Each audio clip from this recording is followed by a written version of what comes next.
Hey everyone, welcome back to 22 Panels. This is the podcast that aims to examine, explore, and elevate the medium of comics. I am Tyler, and across the interwebs from me is Tad. Hey Tad. Hey, Tyler. I am getting better at So the thwips. you could almost just record your own drop now. Yeah, I should. And I've And got then like I've got the copyright it hardware and to and do you the can sell it drops. to other people. Yeah. I've got the hardware to do live drops. So I mean Oh, I okay. could do it. Okay. Yeah. That'd be funny. Um So Comics Pro was out in Pittsburgh this week. uh-huh. DC made a bunch of announcements. Probably the one that I'm most interested in is that they announced like big trade paperbacks kind of collected by um theme. So it's not necessarily strictly a creator or strictly a run, Yep. but it's maybe a character or um whatever. Uh-huh. I know for the Batman they're doing both Batman Year One and Batman Year Two Oh, cool. in the same volume, along with some other like 80s, 90s Ray Filligal and Max Allan Collins and that sort of thing.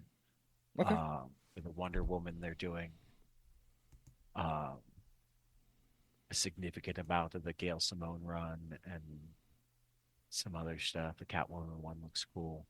It kind of felt like with the Superman one and the Flash one, they Hmm. went a little too much with, oh, here's early Superman and Flash. So I don't know how that'll wind up playing. But they made some interesting decisions, and it's kind of like those pocket comics that they're doing. Yep. I like that DC is looking for different ways to bring the best of their comics, possibly to new audiences, just because they're shaping them to be in different places. Yep. Um, but also, apparently, they're already leaving Dawn of DC for whatever the next stage of DC is. Huh. But probably the biggest news is that starting in July, they're going back to Wednesday releases. So after all that time of we're gonna go on Tuesday, even though the rest of comics goes on Wednesday, uh, when the rest of comics didn't move for them, they decided that they would be nice to the retailers and distributors and move back. Who's going to be their distributor? Still the same Still two. Lunar, still Lunar. Lunar. They had another one too, right? Weren't they doing? No, well, I think I forget what the one that Midtown owned was called, but That's what I'm thinking, yeah. they kind of left DC. They said, "Yeah, we don't love this. Okay. It's not worth our time." Yeah. You think DC will come back to Diamond? Who knows? Um, I mean, I think it wouldn't be a terrible thing if they at least started doing like Marvel and Image are, where Diamond can be a wholesaler for them. Yeah. Um, and I know a lot of shops still love Diamond, and I know a lot of shops don't love the fact that Lunar is also DCBS, which is the largest online subscription service. So, they're kind of a competitor and a distributor. Yep.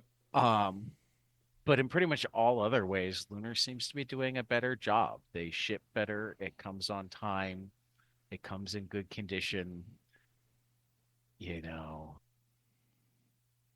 I think the only real complaint that I've heard about Lunar, other than the fact that they're owned by DCBS, is that they're not sending out print catalogs. Mm, You got to go online for the catalog. true. Um, I actually think that for a lot of stores, that makes them happy. So, Do you use the previews catalog? Like for I ordering? hate I hate the previews catalog. Do you? It's a phone book. It is. Yep. I mean, I sometimes put my orders in that way, using the catalog and doing the Yeah, order but sheet. I mean the thing is they have to put like everything they have in the warehouse rather than just new stuff. Correct. Yeah. You got to wade through a lot of shit. So you got to wade through all sorts of stuff that came out years ago, but they still have copies of. And I'm all for being able to order that, but it doesn't need to be in every catalog. It's a waste of paper. It's a waste of the amount of time that I need to go through it. Yeah. They could put out a quarterly catalog of this is back order stuff that we have. Or even a small blurb in the monthly, Or just saying go to our website for back you can issues. look it up online. You can Yes. just leave it at that. Yep. Whatever. You don't need to make me sift through it to get there. Yeah. I mean, particularly in an era where we sometimes have books come out because of paper shortages, I hate to think of the amount of paper that gets used. Even assuming every one of their catalogs got used, rather than, most stores get 10 and 4 get taken away by anybody. Even assuming that there weren't huge numbers of them that were printed and never served any real purpose. Right. Think of all of the extra pages versus what it would need to be if it was just the new to order stuff. Yeah. Yeah, it would be just a slim little magazine. Or even if it was just the new to order stuff, and for graphic novels, they made certain they had the codes for all of the previous volumes, but no extra pictures. Right. You know what I mean? Yes. You wouldn't have to have every saga in it every month. Yep. You'd have all 11 sagas in it when Saga 12 came out. Right. You know what I mean? Yeah. And otherwise it would be you can look at your old catalog, you can look online, or like I said, maybe a couple of times a year, print a separate catalog this is all of the old stuff that's still available for order. Yep.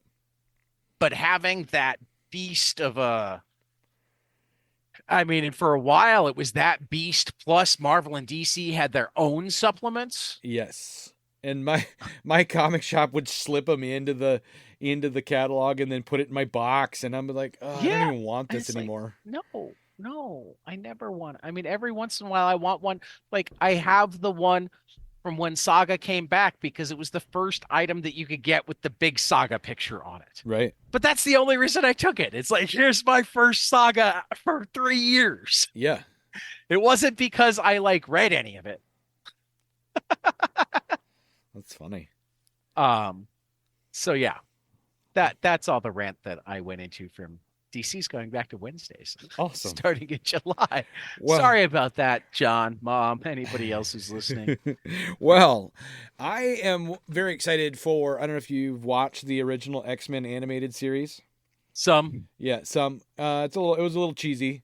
But it ended. I've never watched as much as most people watch. Yeah. And when I do, I tend to find stuff that I like and watch it over and over and over and over and over. I've watched Star Wars 1,000 times. Yeah. Well, and I'm not being hyperbolic. I've probably watched it at least 1,000 times. I believe you have. I probably the original trilogy, probably in the hundreds. I've watched it. That's what I meant by. Yeah. Really, it's probably 1,000 for Star Wars, 700 or 800 for Empire, and maybe 1,500 for Jedi. Sure. I've watched, and then the prequel trilogy would be in second place. Only because, but prequels I might be in triple digits on.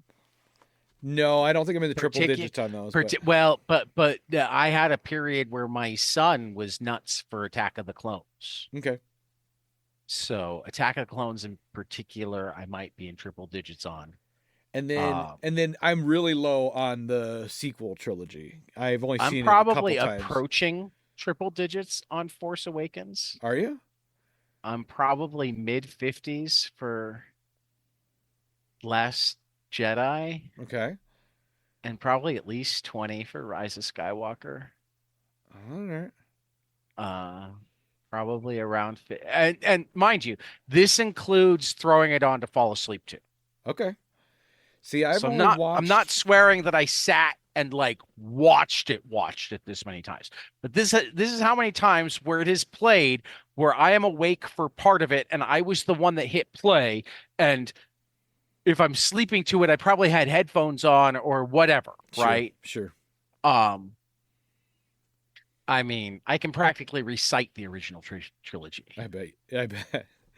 Well, anyway, the original X-Men animated series ended in 1997, so this new spin-off And it series started in 97. started in like Ended in 97? 93, ended in 97. Okay. Yep. See, I always misunderstood that then. So the new series, picking up where the last one left off, starts March 20th.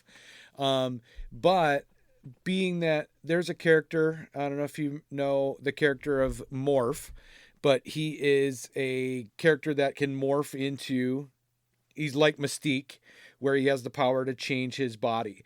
Well, in Okay. this series, they decided to make Morph non-binary. Well, I mean, isn't he kind of by definition Exactly. non-binary? Exactly. Well, Okay. I just wanted to make that clear really quick before you get to your next point.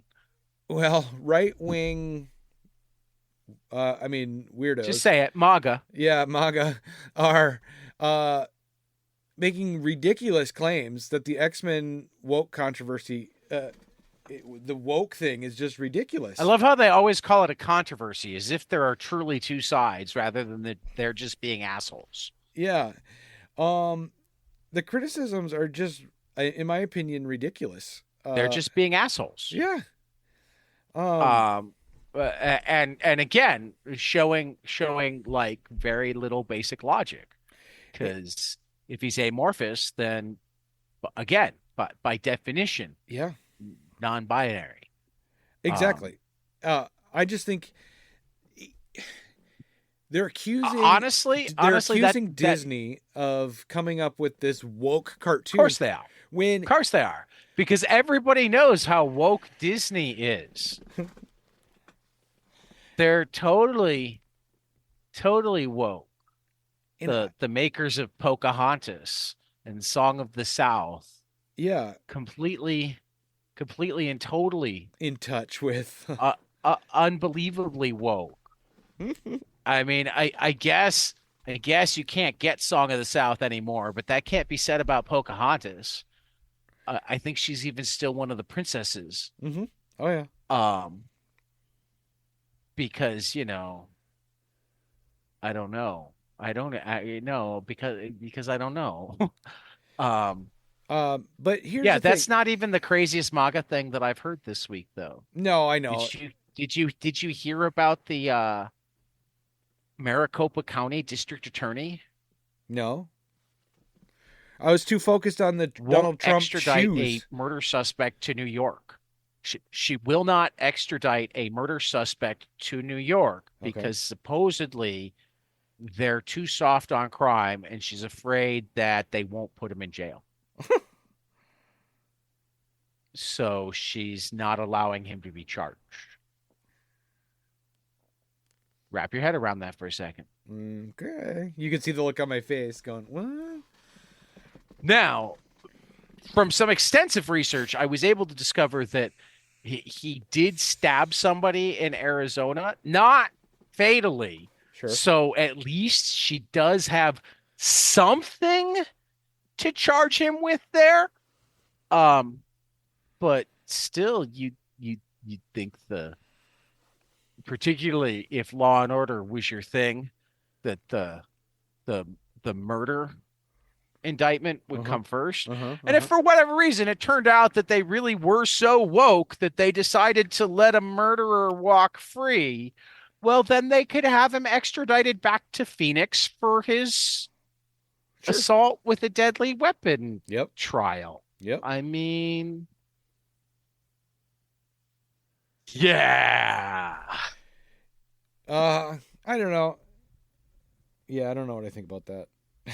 Oh, and for that matter, did you see that the the top witness, in the that Comer and Jim Jordan have been going nuts about, proves the Biden crime family conspiracy, that they were bribed $5 million apiece. The FBI witness that the FBI long ago said, no, we don't want you to look at this document. Don't you understand? This document just means that somebody made a statement. The reason that it's buried in a file is we looked into it and we don't think it's true. But no, that document was there. They had to read it. They need to impeach him. The witness was just arrested and charged with filing false documents to the FBI. Oh, great. And then had his bail revoked when it turned out that he'd been working with the Russians. Of course he was. Oh, shit. Now, the question is, how long have they known this? Oh, and Jesse Waters, Tucker Light, got Tucker's time. You know what he says? What? This is proof of how sly Biden is. Anybody who ever accuses them of anything, they get charged. Isn't that convenient?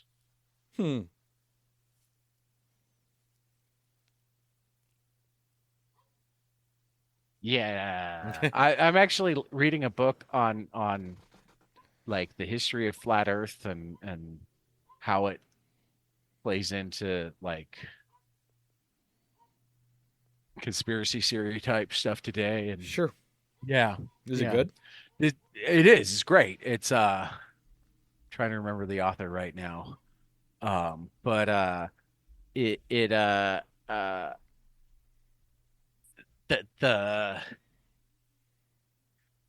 the thing that keeps it going is kind of that Jesse Waters thing there.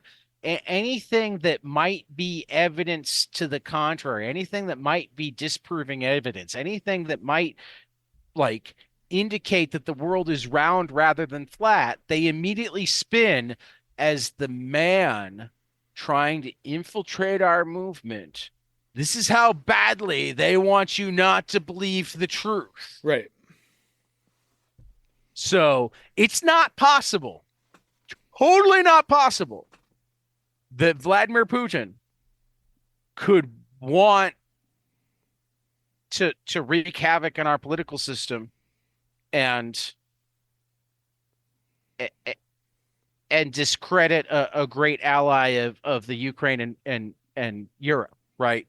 Totally unreasonable that would be what's going on. Right. What's clearly going on is the president is corrupt, and he got the corrupt Justice Department to trump up charges, pun intended, on the people who say he's corrupt.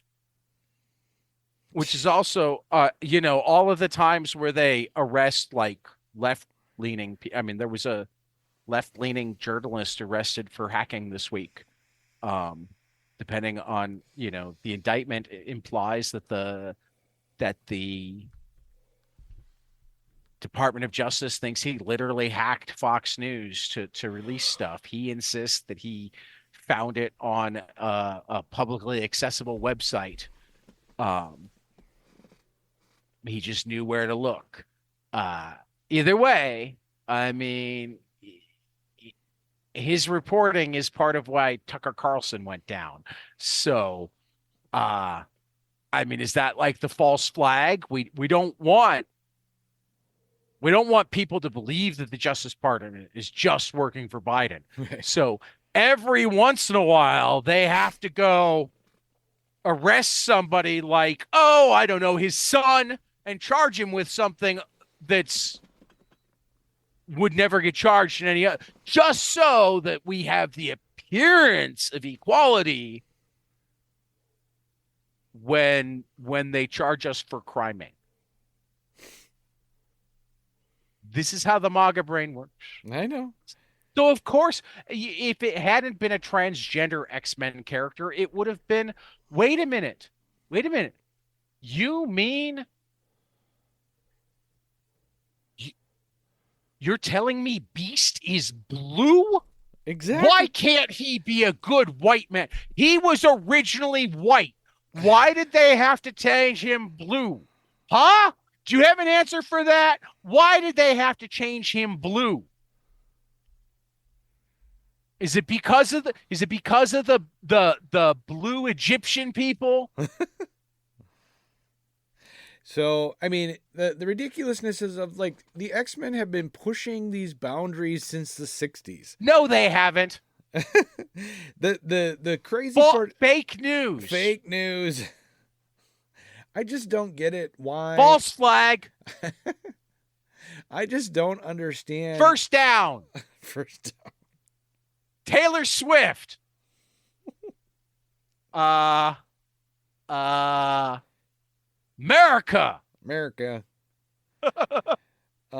I just don't understand why they pick up a book today or look at a cartoon. Whoa. You think they picked up a book? No, I was changing my statement.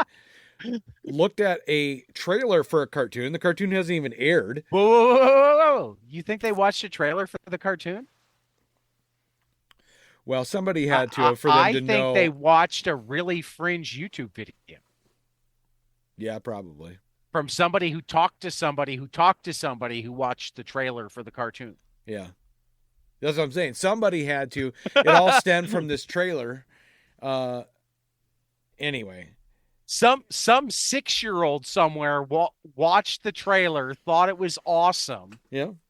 Told his brother told his friend told his dad, and his dad recorded a video in the basement about how woke the X-Men are. Yeah. You know, Marvel and Disney. That's totally, that's how it worked. Mm-hmm. I know. Anyway, we can move on. What do you got for news next? I'm sorry. That was just, I fell down a rabbit hole. That's all right. Sometimes I do stand up, only I was sitting. Sometimes I do sit down. It's funny. Apparently the Turtles aren't enough for Jason Aaron. No, he has been tabbed to write the next volume of Keanu Reeves' Berserker at Boom. And this is the part that I really love. He's writing a Scrooge McDuck one shot. Oh, it's a one shot. It's not a series. Okay. Yeah. It looks like it's an oversized one, but at Marvel. So it's the first time that they've actually done one of the Disney properties at Marvel. Yeah. Which is another sign of just how awesome Scrooge McDuck is. They'll let, Dynamite have Hercules and Lilo and Stitch, and IDW's done some stuff. But when it comes to Scrooge, that's Fantagraphics and Marvel. That's awesome.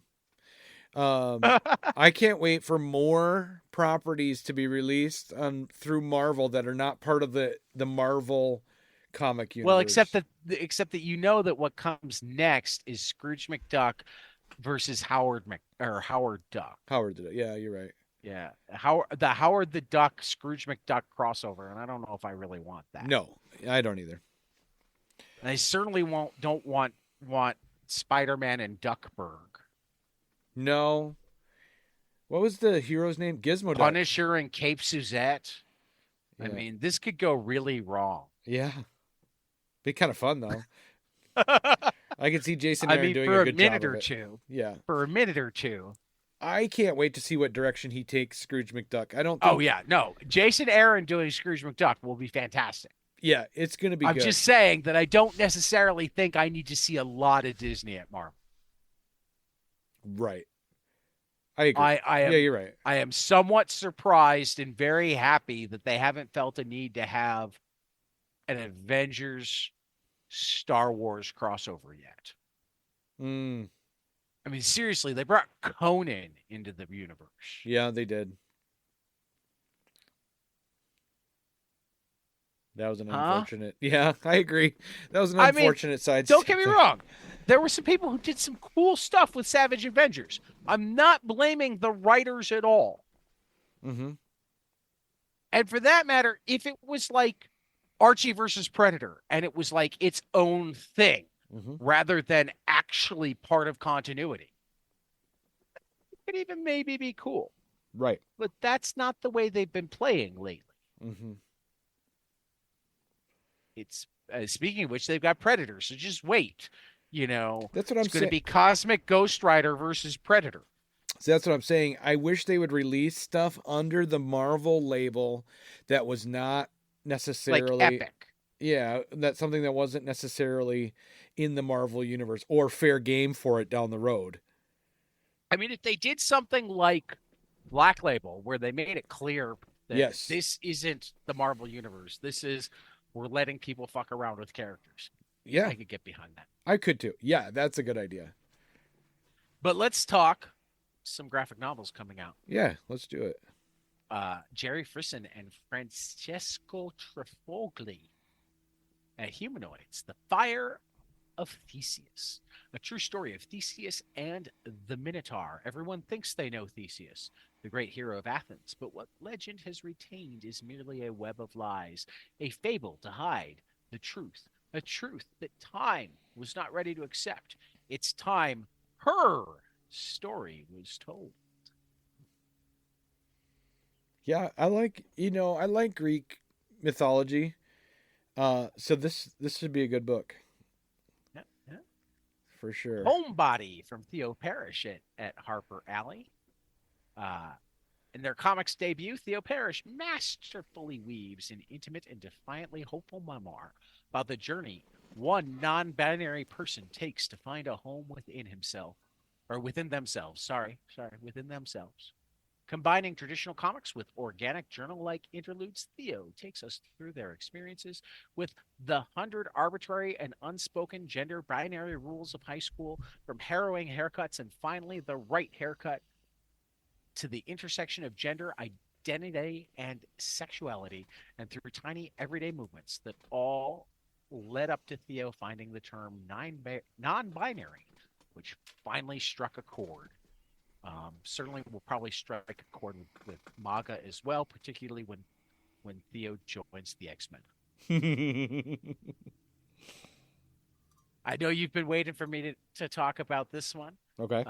Mellow Brown and DJ Ben-Hameen, Mellow with Brown. art by Tom Mandrake, a rock and roll space odyssey featuring the legendary Jimi Hendrix.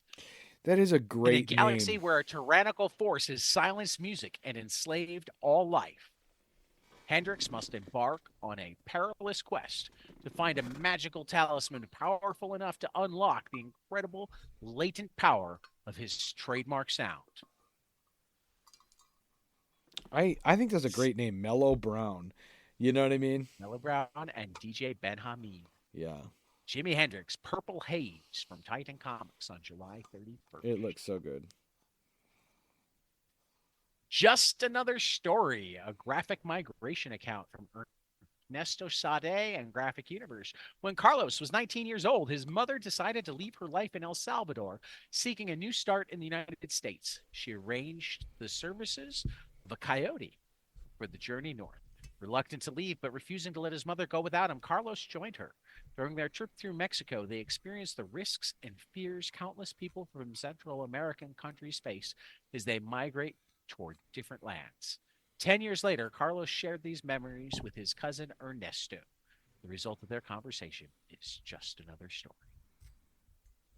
That looks pretty good. It does.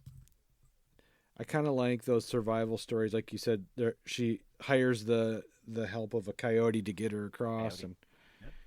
I kind of like that. All right, this one is another European imprint or European adaptation from Ablaze Comics. Mm-hmm. The Library Mule of Cordoba from Wilfred Lupano and Leonard Camino. Here's the story of what happens when saving the world's knowledge from destruction depends on the worst mule in history. The Caliphate of Al-Andalus, Spain, 976. The Caliphate has been blessed with a period of peace, culture, and science for nearly 60 years.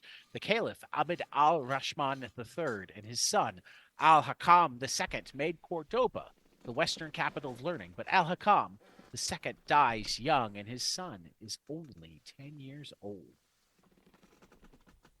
One of the viziers Premiere seizes the opportunity to take power. Radical clergymen, in exchange for their support of the illegitimate pretender, want to see the 400,000 books in Cordoba's library burn. The night before the biggest bonfire ever, the head librarian, a chubby eunuch named Tarid, gathers up all the books he can and loads them onto the back of a passing mule. He takes off in the hopes of saving what he can of universal knowledge. Joined by a young copyist and former apprentice, who went on to become a thief and vagabond, Tarid and his lazy, overburdened bibliomule set out on a madcap adventure, crossing nearly all of Spain with Berber mercenaries in hot pursuit. What year did that take place? Like 900 something? 976. Huh. Yeah, I like that kind of like ancient history kind of stuff a lot. That sounds really good. I mean, I think it's fiction, but probably fiction with like it's historical fiction, good historical fiction. It looks like it's a fun like adventure Yeah, tale. exactly. That sounds awesome. This is from a couple of creators that we've talked about because it's the team that brought us the final Inkle, Mm-hmm. Alejandro Jodorowsky and Jose Ladron, the Sons of El Topo. El Topo was actually a movie that Jodorowsky made. Oh, it was? What does El yeah. Topo mean? I don't know. The Why don't something. you look it up while I read? I will. Yeah. Yeah. It's kind of a Western type thing. A bandit without morals or limits, a transformative journey through the West, Mm-hmm. and his two sons, Cain and Abel, prepare to be immersed in the surreal and deeply spiritual Western where fate brings the two sons of El Topo to the end of their journey, collected in premium hardcover omnibus for the very first time. Iconic filmmaker and writer Alejandro Jodorowsky completes his fantastical saga, the sequel to his beloved cult classic film El Topo in 1970. It means the mole. The mole. Yeah. Alongside illustrator Jose Ladron. Yeah, it sounds awesome. Looks cool. Yeah, very much. Cool. So this book is a sequel to the movie? That's a sequel to the movie. Okay. Cool. El Topo. Which, if we're reading the tagline at IMDb, it's a mysterious black-clad gunfighter wanders a mystical Western landscape, encountering multiple bizarre characters. Okay. I'm down for that. Oh, and he plays El Topo himself. He does? Yeah, Jodorowsky plays El Topo. Cool. Did you ever watch the Jodorowsky's Dune documentary? No. I know you told me about it, but I have not watched it. So good.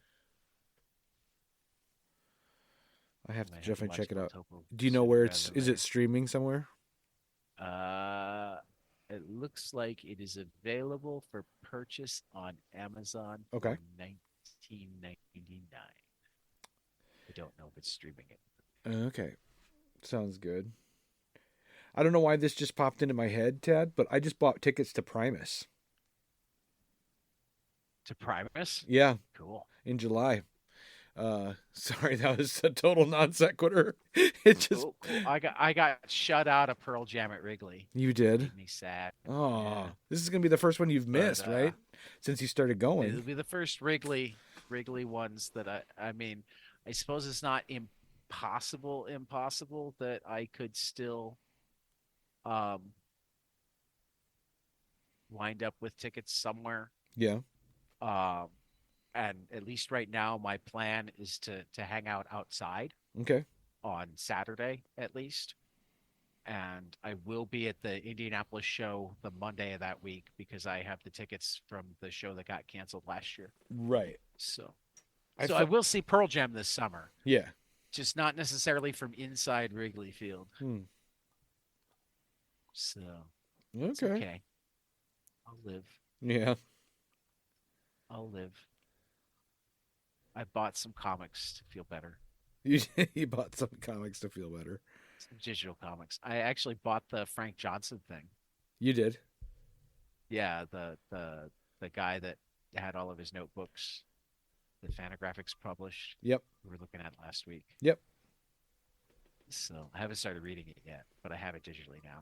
That's cool. So New to order for February 18th. Here's our new comic series. Akagun, Brutalizer of Gods, #1 from Marua Ayadeli, Doton Akandi at Oni Press, out on May 3rd. Blow Away by Zach Thompson and Nicola Izzo from Boom on April 17th. The Butcher's Boy, #1, Landry Walker, Justin Greenwood, Dark Horse, May 22nd. Deadweights #1 from Tyrone Finch and Sebastian Perez from Ahoy on April 10th.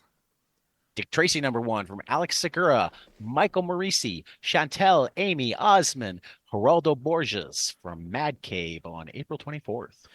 Drawing Blood #1 from David Avalone and Kevin Eastman and Ben Bishop, Troy Little from Image Comics on April 24th. Hack Slash, Kill Your Idols One Shot from Tim Seeley and Stefano Caselli from Image Comics on April 3rd. Heart Piercer from our buddy Rich Duick and Gavin Smith from Dark Horse, May 15th. Hercules #1 from Elliot Kalin, George Cambadeus from Dynamite Comics, April 10th. The Disney Comics keep getting killer creative teams. Yes, they do. Love Me, a romance story #1 from Francesco Perillo and Stefano Corticelli and Lorenzo Scaramella and Buddy Bedoin from Mad Cave on April 17th. Principles of Necromancy #1, Jackson Lansing, Colin Kelly, Eamon Winkle, Magma, April 3rd. Rat City #1, Erica Schultz and Zay Carlos from Image Comics on April 10th. Silicon Bandits #1, Jason Starr, Dalibor Talajic from Magma Comics on April 10th. Something Crawled Out #1 from M. Sun and Cass Madcurse Pirano from Vault, April 10th. Star Wars, Darth Maul, Black, White, and Red from Ben Percy, Stefano Raphael, Marvel, April 24th. This one I'm very much looking forward to. Uncanny Valley #1 from Tony Fleeks and Dave Wachter from Boom on April 10th. Universal Monsters, Creature from the Black Lagoon Lives, #1. Dan Waters, Ram V, Matthew Roberts, and Dave Stewart. Image Comics, April 24th. And William of Newbury from Michael Avon Oming from Dark Horse on March 29th. Let's cut for a second there because Graphic novels new to order. Advocate from Eddie On at 10 Speed Press, April 17th. The Anxiety Club, How to Survive Modern Life from Catherine Meyer and Dr. Frederick Fangett and Polly Aubrey from Self-Made Hero, April 24th. Choose Your Own Adventure, Forecast from Stonehenge from Stephanie Phillips and Danny Bellino, April 24th. The Fire of Theseus from Jerry Frizen and Francesco Trifogli from Humanoids on March 13th. Harrowing from Kristen Kiesling and Rye Hickman from Amulet, April 17th. Oh, what the heck? Wow. That's funny. I think my enter key, did you pause? Homebody, Theo Parrish from Harper Alley, on April 24th. Good old Harper Valley Yeah. PTA. That's what went into your head there. Here I am me, an illustrated guide to mental health from Carabine Workman Publishing, April 3rd.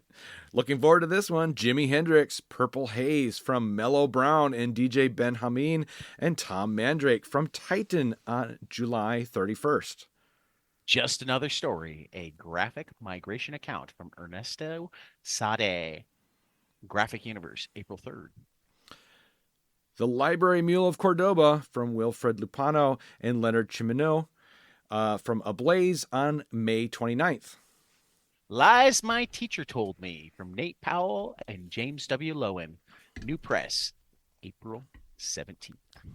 Mark Twain's War Prayer from Seymour Chwast from Fantagraphics on May 22nd. My Favorite Thing is Monsters Part 2 from Emil Ferris, April 29th. Phenomenon, Volume 2, Matilda's Quest from Brian Michael Bendis, Andre Lima Arreo, Abrams Comic Arts on April 24th. Self-Esteem and the End of the World from Luke Healy, drawn and early, May 14th. My mother's birthday. Nice. Also George Lucas. Nice. Sons of El Topo from Alejandro Jodorowsky and Ladrone from Boom on June 26th. Subgenre, Matt Kint, Wilfredo Torres from Dark Horse on June 19th. Trick Pony from Greg Lecard and Anna David and Lucas Gattoni from Dark Horse on June 5th. A Witch's Guide to Burning from Aminder Dhaliwal, drawn and quarterly, May 28th. You and a Bike and a Road, Eleanor Davis from Fantagraphics on April 24th. Now for collections. The Black Phoenix Omnibus from Rich Tomaso, Floating World, April 24th. Canary from Scott Snyder and Dan Panosian from Dark Horse on June 26th. The Cull from Kelly Thompson and Mattia De Ulis from Image Comics on April 24th. Yep. Dwellings from Jay Stevens from Oni Press on April 10th. The Enfield Gang Massacre from Chris Condon and Jacob Phillips, Image Comics, April 10th. Local Man Volume 2 Dry Season from Tim Seeley and Tony Fleeks from Image on April 3rd. The Nasty from John Lees and Adam Cahoon from Vault Comics on May 8th. Rumpus Room from Mark Russell and Ramon Rosanas from AWA, April 24th.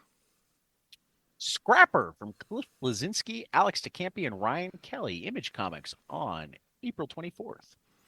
And Exo Man of War Unconquered from Becky Cloonan and Michael Conrad and Liam Sharp from Valiant on April 24th. There we go. Coming up on Final Order Cutoff, it's the last week to order Batman Dark Age #1 from Mark Russell and Mike Allred, coming out March 26th. And Feral #1 from Tony Fleeks and Trish Forstner, coming out March 27th. Kickstarter's still going. We've got Within the Kind Red Building, a solo writing RPG from Ryan K. Lindsay, 229. Sync Monsters, John Lees and Alex Cormack, March 8th. And Impossible Jones Volume 2 Ultra Cool Collector's Edition from Carl Kussel and David Hahn, out on March 14th. And by the end of the weekend, we will have talked to all three of those creators. Mm-hmm. Well, four of them, because we talked to John. Well, I talked to John and Alex. They said hello. Okay. They said hello. We didn't get into any of John's dreams this time. Okay. But we still had fun. Yeah, I bet. I can't wait to listen to it. I haven't got a chance to today. And So Tyler, what'd you love this week? I loved all the things you loved. I loved Six Fingers. And still only one of them made my top 3.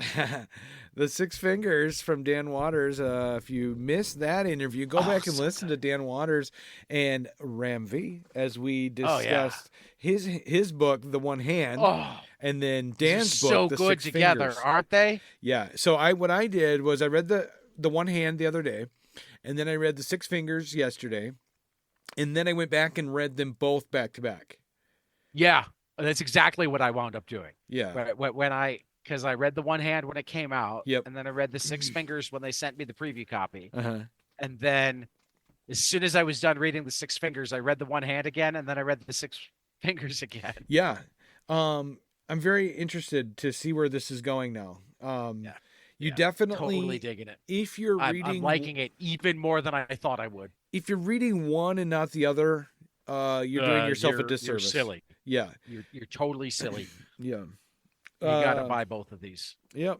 It's actually going to be really interesting. I'm really going to be interested to see how they collect it. Mm-hmm. I hope they do it, because I almost think that the best way to collect it would be issue one, like release order. Yeah, I do too. I do too. That would be really cool. And then Animal Pound number 2 So from good. Tom King and Peter Gross out on Boom. By weight. Wait, I loved it. Yep. It was really good. It was really good.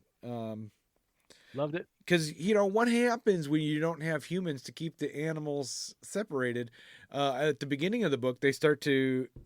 They get hungry. Right. Exactly. They start to turn on each other a little bit. They get hungry. It was just really, it was really good. Go out and read Fantastic. Animal Pound. And then Cemetery Kids Don't Die, number 1 from Zach Thompson and Danielle Irizarry from Oni Press. This was Also so amazing. weird. I loved it because it was so weird. Amazing. So good. So the premise of the book is these kids can go to sleep and play a game. Play their video game. Yeah. And it's got an 8-hour Video time games limit. are the realm of sleep now. I mean, how cool is that? That would be awesome. Until so you these die. kids have a sleepover. This is the coolest part. They have a sleepover where they're all going to go to sleep. They literally are going to go to sleep to play a game, and then they wake up and have pizza. I really liked it. I thought it was really cool. Great. Yeah, it was great. But the best comic this week, I just like hands down. Yeah, what'd you like? Woman number 6. Yeah, again, Tom King. Okay, so I was like showing Wonder Woman number 6 off to friends and coworkers in real time as I was reading it, whether they liked comics or superheroes or not, because that's how good it was. That's funny. I mean, it had stuff like her, about to get pulverized by the I forget the name of the giant that she fights sometimes, but she'd literally broken off the Washington Monument and was going to pulverize her with it, but Diana is Diana and just wouldn't let her. Right. And then she kicked Darkseid's daughter's ass. Nice. And no, Darkseid had a daughter. Like with issue 1, it literally elevated my pulse. Really? The action sequences were so well timed, so well paced. And you're like, it you gotta flip literally the page. elevated my pulse.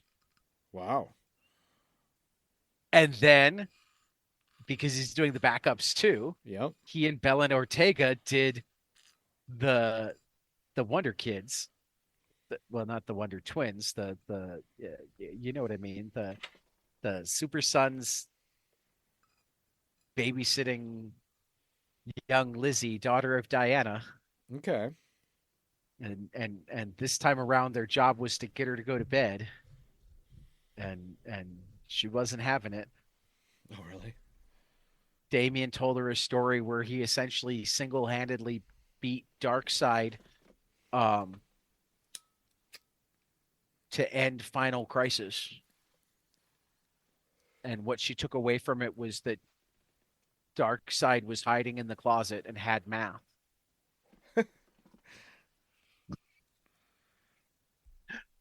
They're trying to figure out how to settle her down, and she insists on a trip to the moon. Yeah. It all winds up with the sons asleep on the couch and her awake on her iPad in between them.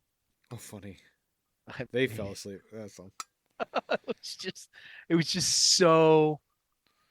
It's like you got the pulse pounding action followed by the sweetest comedy ever. I mean, what more could you ask for in a comic book? Right. Exactly. I mean, he's literally making perfect comic books with these now. I agree. And then Sean Gordon Murphy's Zorro, Man of the Dead. I picked up issue number 1 and 2 yesterday when I went comic shopping. So I haven't read them yet. I missed out on number 1 when it came out. It's like a modern Zorro. Yep. I kickstarted it, so I get the digital copies not for free because I paid for them. Right. But I get the digital copies when they come out, and I've got a hardcover that I've already paid for that I'll get when everything's done. Yeah. But So I haven't it's read like it yet. Is it like a modern? It's a modern take on Zorro kind of thing. it's like Zorro meets Desperado, Uh-huh. the Robert Rodriguez Antonio Banderas movie Yep. meets Don Quixote. Okay. Interesting. I'll have to definitely. I mean, imagine Don Quixote as Zorro Uh-huh. trying to play in the town from Desperado. We're trying to save the town from Desperado.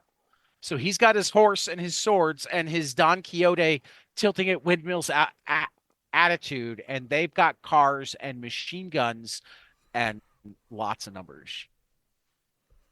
Okay. And it's fun. Yeah, it's so fun. It's Sean Gordon Murphy. Yep. It's fun. Doing artwork too, right? Right. Yeah, he's doing the whole thing. Okay. And then Six Fingers was amazing. Mm-hmm. Animal Pound was amazing. Batman 144, Blasphemous 1, Bone Orchard Mythos Tenement 9, Cemetery Kids Don't Die #1, Daredevil #6. Ooh, how was Firepower 30? Wasn't that Firepower 30? I actually haven't gotten to yet. Okay, because I'm like that. Like wrapped my up. next book. Okay. Yeah. Holy Roller was really good. Non-stop action. I loved it. Did you read Holy Roller yet? Yep. It would have been my number 4. I mean, Bash the Nazis. It was a super close call between that and Cemetery Kids, but just crazy action bashing Nazis. Yep. Hellblazer was good. Star Trek was good. James Bond was good. Mm-hmm.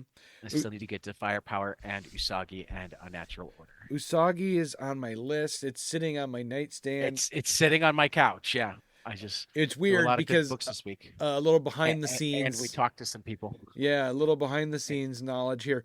We're recording on a Friday night, so I didn't buy my comics. Oh, that too. I didn't buy my comics till Thursday this week, so I literally had last night to read, and then here we are. So, yeah. So, but you get through Black Hammer Reborn though? Oh yeah. I did that right away. What a hell of a way to end, though. I loved it. So this is our Great Responsibility, Black Hammer Reborn. We read all 3 volumes of it. This is the story of what happened to Lucy. This is like Crisis on Infinite Earths. Yep. Black Hammer. I mean, there's some obvious borrowing from other comics. I mean, that's true of the whole. It's an homage to the history of superhero comics.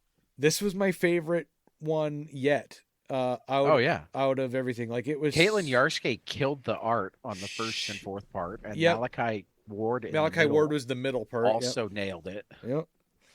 The whole idea that even though she had to kill the guy, the fact that she had killed a guy who was trying to bring back Anti-God freaked Lucy out so much that she quit. I mean, that was just devastating when that hammer came into his stomach, and you could just see he was all concave. Well, and I love when she gets back together with the real Doc Andromeda. Yeah. And she tells him about it, how horrible, and he's just like, I knew Lucy, and you're still a hero. We did things during the war that we don't like to think about, too. Yeah, he put that into perspective, his World War II history. As much as I disagreed with, who was it, Zack Snyder, that said, of course, Batman kills people. I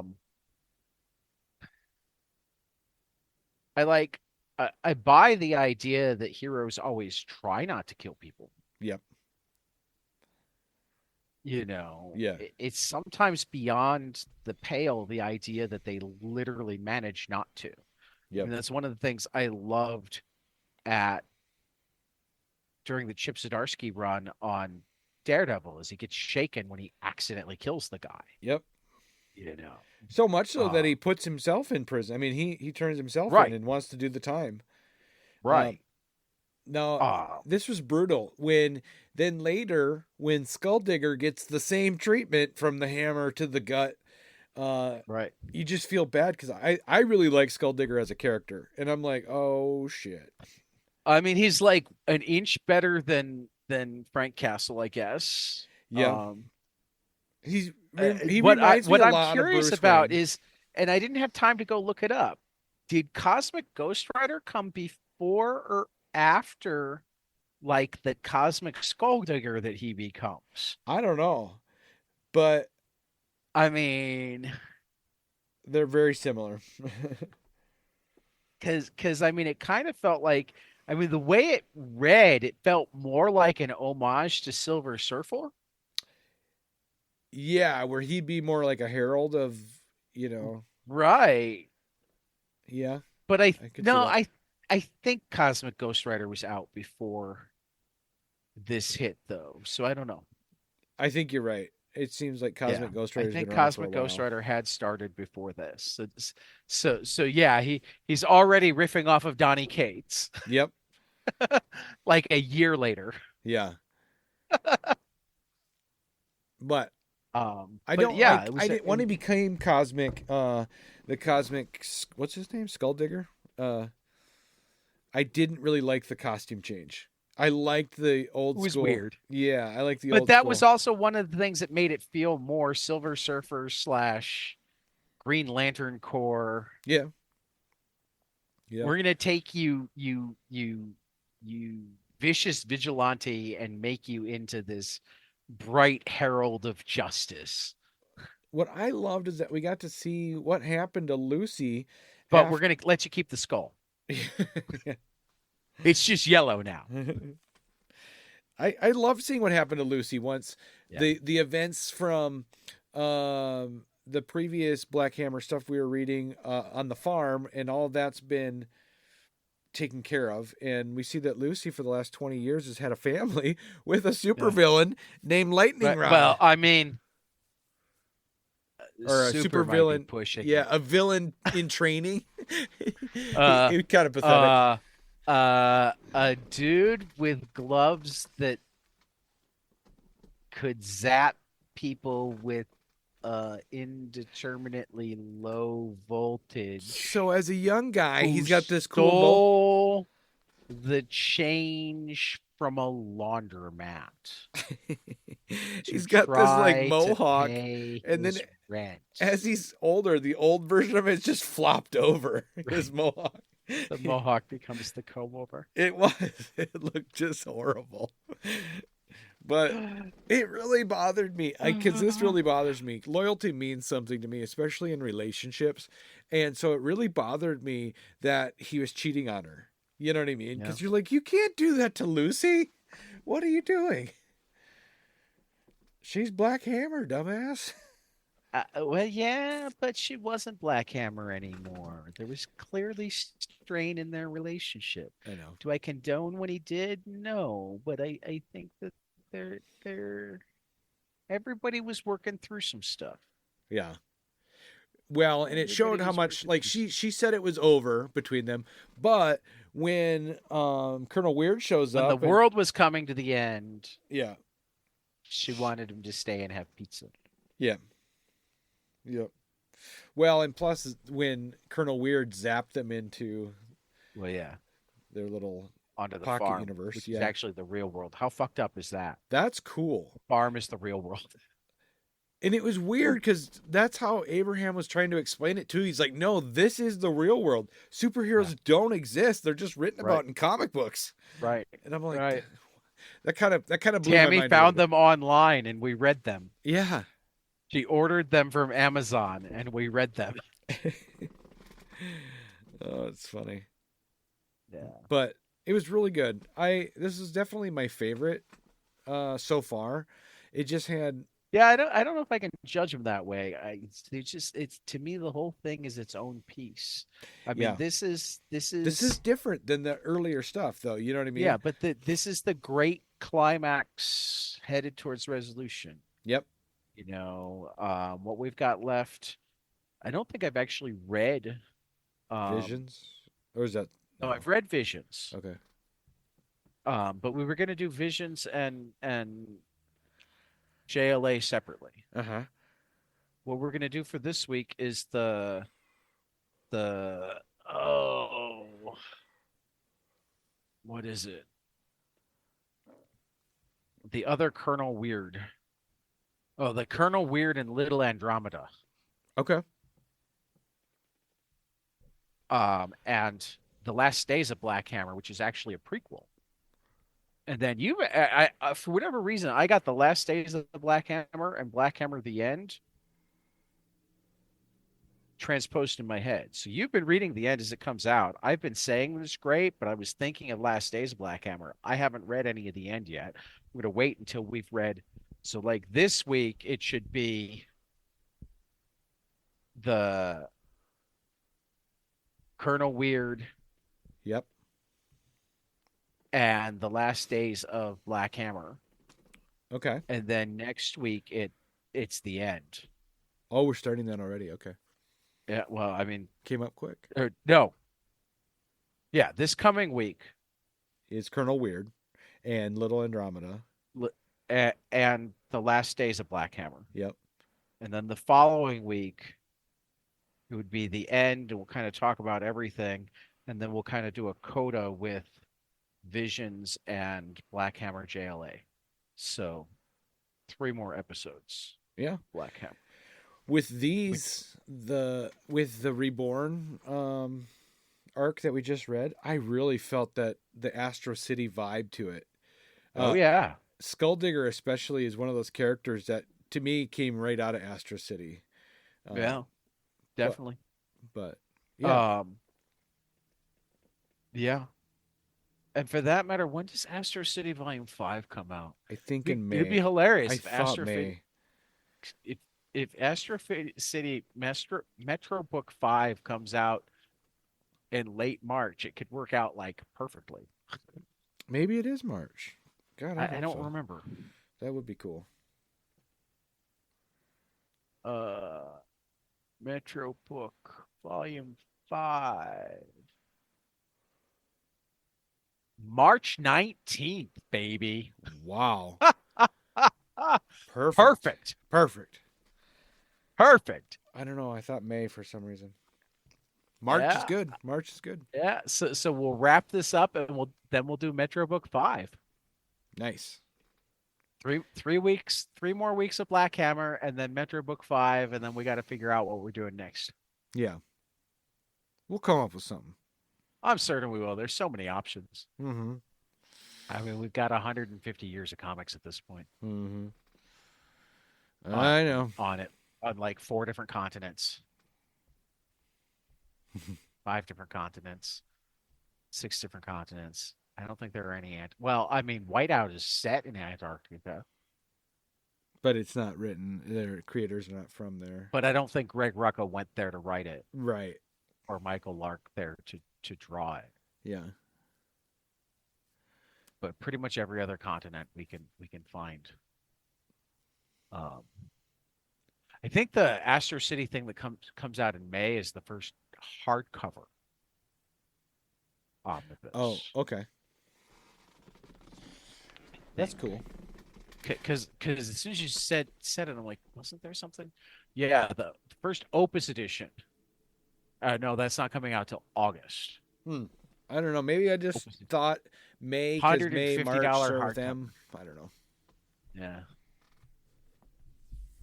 So cool. Well, Chad, what do you hope will be spectacular next week? Oh, you mean we're gonna get into next week? Deep Cuts number 5, baby. Yeah. Junie Ba. Junie Ba doing a jazz comic. Okay, stupid newbie question here, but is she related to Gabriel Ba? No, Gabriel Ba is Fabio Moon's brother. I knew Remember that. Monkey Meat?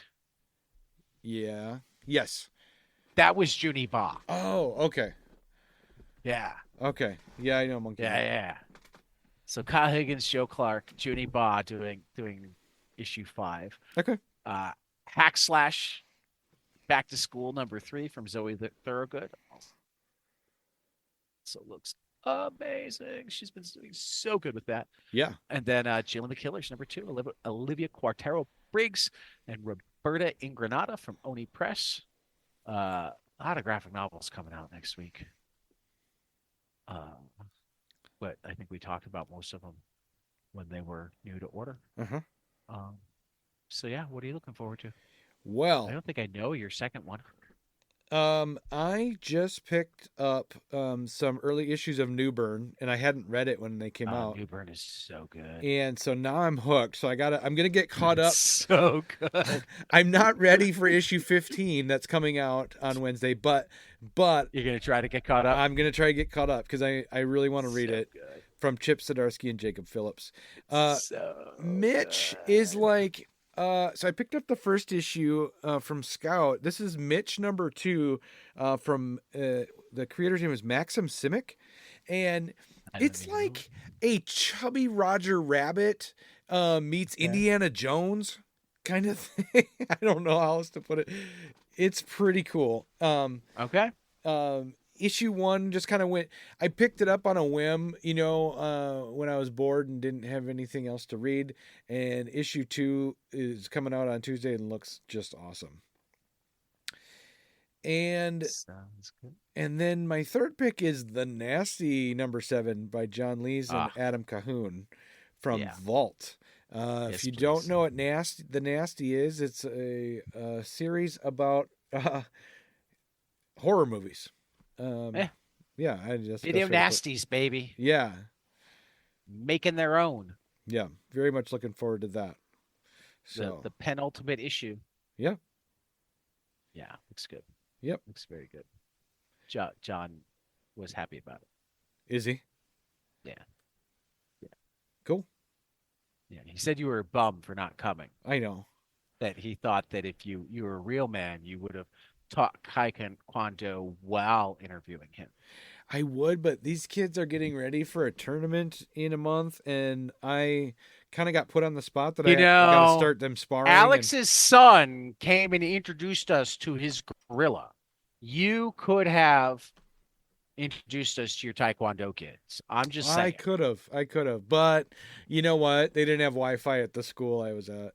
A likely story. Yeah, the iPad wouldn't have worked. A likely story. So. Oh, wait a minute. Was the school in South Dakota? Yeah, it's in Sioux Falls. Okay. Yeah. I now believe your story. Yeah. But anywho. Your story just took on more believability. I no longer doubt that this so-called school had Wi-Fi.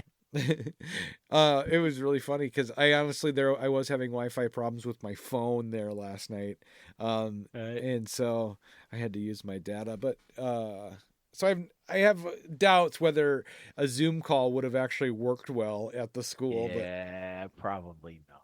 Probably not. But probably not. Anywho, yeah, that's all I got for comics and comic-related stuff. All right. Yeah. Well, next episode will be 11 squared. 11 squared.